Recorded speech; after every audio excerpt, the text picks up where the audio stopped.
Hello दोस्तों, आप सभी का स्वागत है हमारे YouTube channel VIP studies centre में।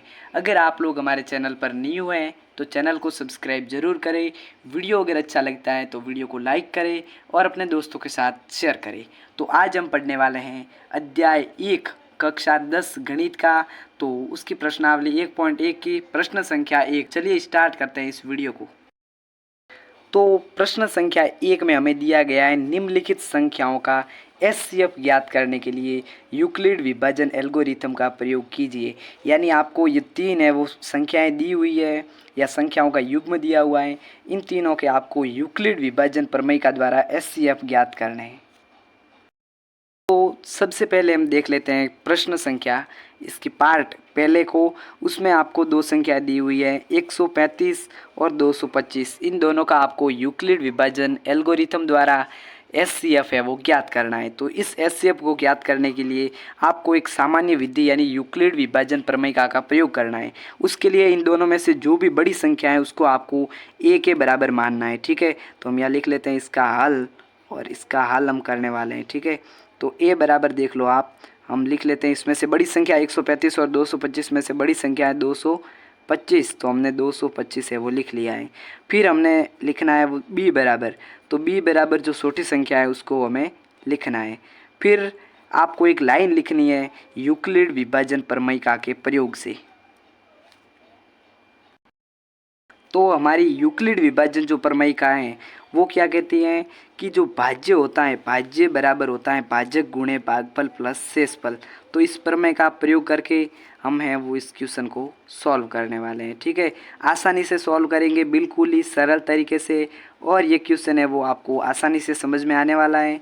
तो वीडियो को लाइक ज़रूर करें। ठीक है, भाजक गुणे आपका होता है भागफल और प्लस में शेषफल। जो आप नॉर्मली भाग करते हैं उसी का ये सूत्र है यूक्लिड विभाजन प्रमेय का। ठीक है, प्लस में शेषफल है,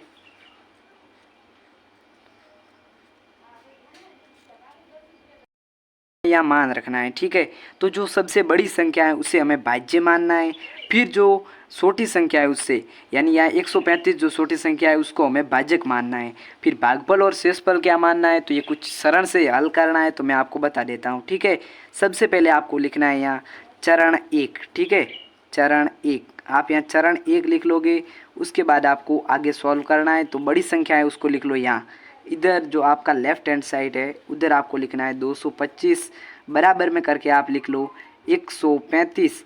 अब 135 से आपको उस संख्या का मल्टीप्लाई करना है, यानी आप मल्टीप्लाई करो उसका, तो या तो 225 के बराबर मान आए या है वो इससे कम मान आए। ठीक है, तो 135 का आप डबल करोगे तो हो जाएगा 270, यानी ज़्यादा है, तो आप इसका 1 से गुणा करो। तो भागफल हमने मान लिया 1।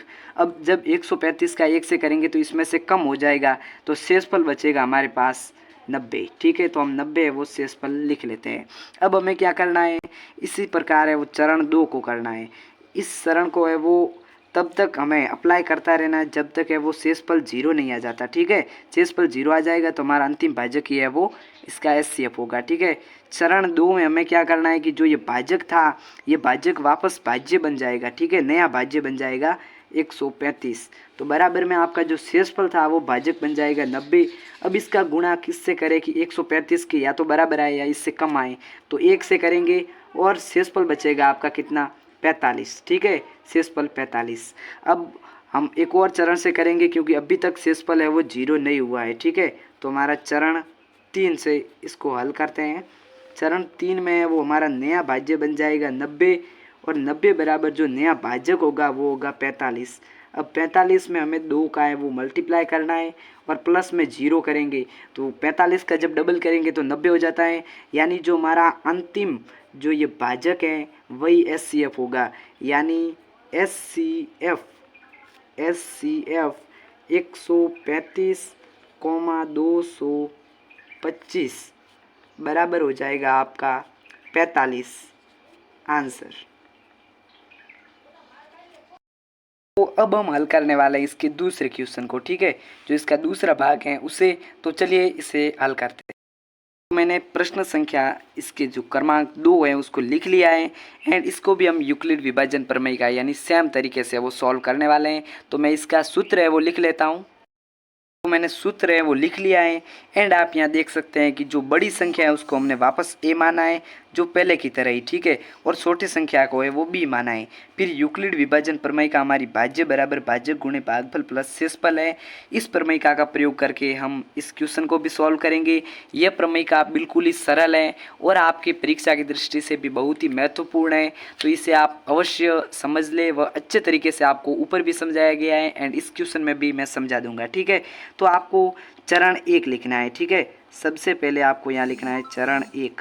चरण 1 में आपको क्या करना है, वापस मैंने बता दिया है और एक बार बता देता हूँ। बड़ी संख्या को है वो इधर लिखना है भाज्य के रूप में। तो यहाँ आप देख सकते हो 38,220, ठीक है ना, 38,220 आपको भाज्य के रूप में लिखना है। भाज्य है आपका 196, ठीक है, 196। अब आपको ऐसी संख्या से इसका गुणा करना है कि या तो उत्तर इसके बराबर आता है या इससे है वो कम आता है, ठीक है। तो आप मल्टीप्लाई करके देख सकते हो। जब आप इसमें 195 का गुणा करेंगे, ठीक है, 195 का, तो आपका आंसर है वो बिल्कुल ही इसके बराबर में आएगा और शेषफल है वो 0 आएगा। यानी यह पहले चरण में ही हल हो चुका है। कई क्वेश्चन है वो 3 चरण में भी हल हो सकते हैं, 7 चरण में भी हल हो सकते हैं। ये हल हो गया है। और जो हमारा अंतिम भाजक यानी ये 196 है, यही इनका SCF है, ठीक है। तो SCF आपको ये लाइन भी लिखनी है, बहुत ही इंपॉर्टेंट है। SCF कोष्टक करके आपको लिखना है 38,220, कॉमा में आपको लिखना है 196, बराबर आपको लिखना है 100, आपको लिखना है 196, ठीक है। तो ये आपका अंतिम भाजक ही इसका आंसर हो गया है। बढ़ते हैं अगले क्वेश्चन की तरफ। इस क्वेश्चन को मैंने हल कर दिया है एंड कुछ इस प्रकार से आप भी हल कर सकते हैं। एक बार मैं आपको समझा देता हूँ, ठीक है। तो देखो जो बड़ी संख्या थी वो हमने a बराबर 867 रखा, ठीक है। उसके बाद छोटी संख्या को b मान लिया। यूक्लिड विभाजन प्रमेयिका भाज्य बराबर भाजक गुणे भागफल प्लस शेषफल का प्रयोग किया। चरण 1 में हमने जो बड़ी संख्या थी उसको इस तरफ लिख लिया एंड जो उसकी दूसरी तरफ थी वो छोटी संख्या को लिखा और ऐसी संख्या से मल्टीप्लाई किया कि इससे आंसर या तो बराबर आए या कम आए। तो हमने 3 से मल्टीप्लाई किया, शेषफल है वो हमारा 102 बचा। फिर दूसरा चरण में हमने इसको सॉल्व किया, तब जो हमारा ये भाजक था वो नया भाज्य बन गया 255 और बराबर में जो शेषफल था वो भाजक बन गया, ठीक है। तो 102 गुणे 2 और प्लस में 51 है वो वापस शेषफल बच गया, ठीक है। अब ये भाजक है वो वापस नया भाज्य बन जाएगा और जो शेषफल है वो भाजक बन जाएगा। यानी यूक्लिड विभाजन प्रमेय का बस यही है, इससे बाहर कुछ नहीं है, ठीक है। और अंत में वो शेषफल 0 आ रहा है। तो ये प्रश्न है वो हल हो गया है और इसमें जो 51 है वो आपका SCF होगा, वांछित SCF, ठीक है। तो यहाँ मैं लिख लेता हूँ SCF, ठीक है। SCF आपको भी कुछ इस प्रकार से सॉल्व करना है एंड अगर आप इस प्रकार से वो सॉल्व कर लेंगे तो आपके एक भी नंबर है वो नहीं कटने वाला है, ठीक है। बराबर हो जाएगा आपका 51, ठीक है। तो ये प्रश्न है वो हमारा हल हो चुका है और मिलते हैं अगले वीडियो में अगले प्रश्न के साथ। तब तक के लिए आपको all the best and thank you.